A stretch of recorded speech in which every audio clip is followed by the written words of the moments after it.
Calaroga Shark Media. Hey there, I'm Johnny Mac with 5 good news stories. Good news for a man in Mississippi who lost his class ring during a trip to the beach back in 1982. He's gotten the ring back, yeah. Darian said he was hitting the beach. There was a party senior year of high school. Lost the ring. I searched and searched, couldn't find it.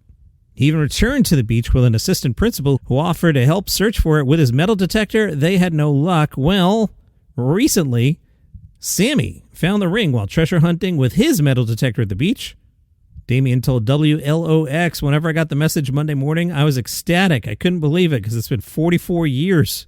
The ring was found where he lost it. He explained, from the time I lost it, which would have been between January and May of 82 to now, we've had 7 hurricanes and 5 tropical storms, so that ring's been through a lot, not considering all the heavy equipment running up and down the beach. We're told the ring is in excellent condition, except for a small scuff. Not bad.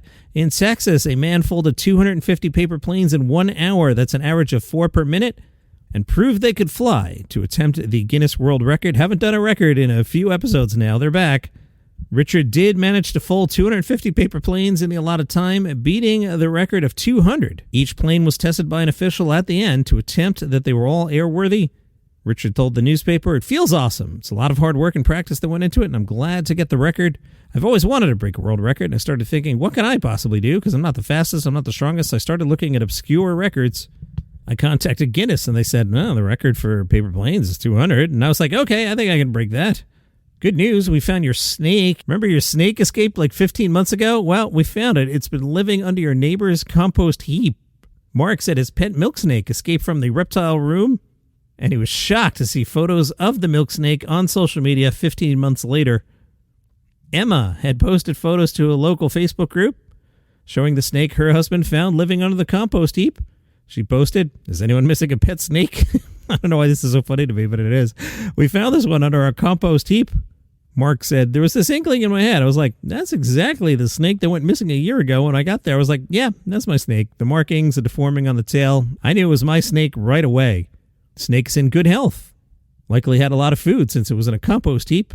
Mark says it was heartwarming. There's hope out there for anyone who does lose any animal, any reptile. It's nice that it survived and it's come back to its proper home. Are we sure the snake wasn't happy where it was? Moving on. Say you were looking for a place on the earth with vast open space, minimal risk of running into other humans. Sounds kind of nice some days, doesn't it? Well, the Arabian Peninsula would stand out. And that's why conservationists have reintroduced the red-necked ostrich, sometimes called the camel bird, to a large protected area.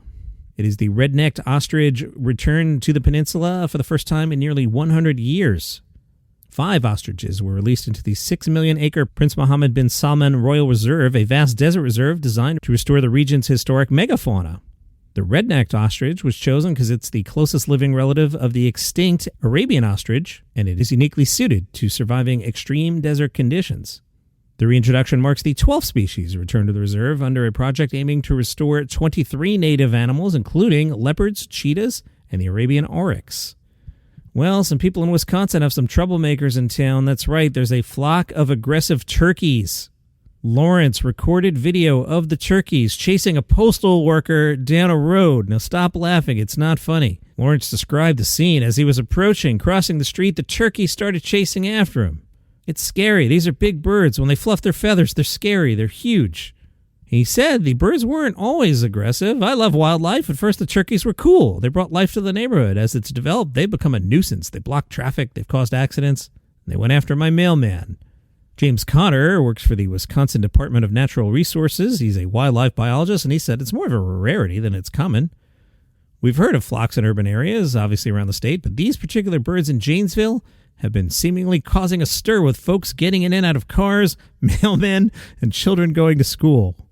It's not funny. Stop laughing. The Wisconsin DNR is consulting with the USDA Wildlife Services to come up with a plan to resolve the Janesville situation. I will keep you posted. It's not funny. Those are your 5 good news stories for today.